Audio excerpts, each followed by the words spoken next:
Asia cup 2025 బరిలోకి దిగే భారత జట్టును భారత సెలక్షన్ కమిటీ ప్రకటించింది. 15 మంది సభ్యులతో కూడిన జట్టు వివరాలను భారత చీఫ్ సెలెక్టర్ అజిత్ అగార్కర్ మంగళవారం వెల్లడించారు. అందరూ ఊహించినట్లుగానే భారీ మార్పులు లేకుండా జట్టును ఎంపిక చేశారు. సూర్యకుమార్ యాదవ్ సారథిగా కొనసాగనుండగా అతనికి శుభ్మన్ గిల్ డిప్యూటీగా వ్యవహరించనున్నాడు. అయితే శ్రేయస్ అయ్యర్ను జట్టులోకి తీసుకుపోవడంపై ఫ్యాన్స్ సోషల్ మీడియా వేదికగా ప్రశ్నిస్తున్నారు. ఐపీఎల్లో వరుసగా 2 సార్లు జట్టును ఫైనల్కు తీసుకెళ్లిన శ్రేయస్ ఇటీవల సీజన్లోనూ దుమ్మురేపాడు. 2023 వన్డే ప్రపంచ కప్లోనూ ఛాంపియన్స్ ట్రోఫీలో కూడా రాణించాడు. అలాంటి శ్రేయస్ అయ్యర్ను ఎంపిక చేయకపోవడంపై చర్చ జరుగుతోంది. దీనిపై చీఫ్ సెలెక్టర్ అజిత్ అగార్కర్ వివరణ ఇచ్చాడు. రిపోర్టర్స్ అడిగిన ప్రశ్నకు వ్యూహాత్మకంగా జవాబిచ్చాడు.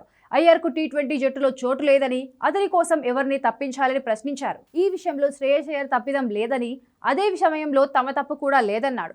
జట్టులోకి 15 మంది ఆటగాళ్లను మాత్రమే ఎంపిక చేయగలమన్నాడు.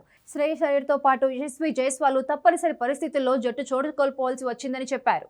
అభిషేక్ శర్మ ఓపెనర్గా రాణిస్తున్నాడని, అతని వల్ల టీమిండియాకు ఎక్స్ట్రా బౌలింగ్ ఆప్షన్ లభిస్తోందన్నాడు. శ్రేయస్ అయ్యర్ పరిస్థితి కూడా దురదృష్టకరమేనని, ప్రస్తుత పరిస్థితుల్లో తన అవకాశం కోసం అతను ఎదురు చూడాల్సిందేనని అగార్కర్ చెప్పుకొచ్చాడు. ఐపీఎల్ 2025లో శ్రేయస్ 17 మ్యాచ్ల్లో 175.07 స్ట్రైక్ రేట్తో 604 పరుగులు చేశాడు. కెప్టెన్గా తన జట్టు అయిన పంజాబ్ కింగ్స్ను ఫైనల్కు చేర్చాడు.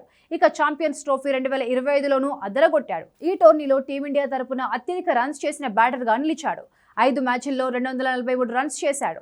ఇందులో 2 హాఫ్ సెంచరీలు ఉన్నాయి. కాగా అగార్కర్ వివరణతో టీమిండియా క్రికెట్ ఫ్యాన్స్ సంతృప్తి చెందలేదు. 15 మంది ఆటగాళ్లలో ఫిట్ గానప్పుడు రిజర్వ్ ఆటగాళ్ల లిస్టులో అయినా ఉండాలి కదా అని ప్రశ్నిస్తున్నారు. ఆసియా కప్ కోసం టీమిండియా స్టాండ్ బై ప్లేయర్లుగా ప్రసిద్ధ్ కృష్ణ, వాషింగ్టన్ సుందర్, ధ్రువ్ జురేల్, రియాన్ పరాగ్, యశస్వి జైస్వాల్ ఎంపికయ్యారు. దీంతో ఇందులో కూడా శ్రేయస్ అయ్యర్కు చోటు దక్కకపోవడం ఏంటని నెటిజన్లు ప్రశ్నిస్తున్నారు. అయ్యర్కు అన్యాయం జరిగిందంటూ ఫైర్ అవుతున్నారు.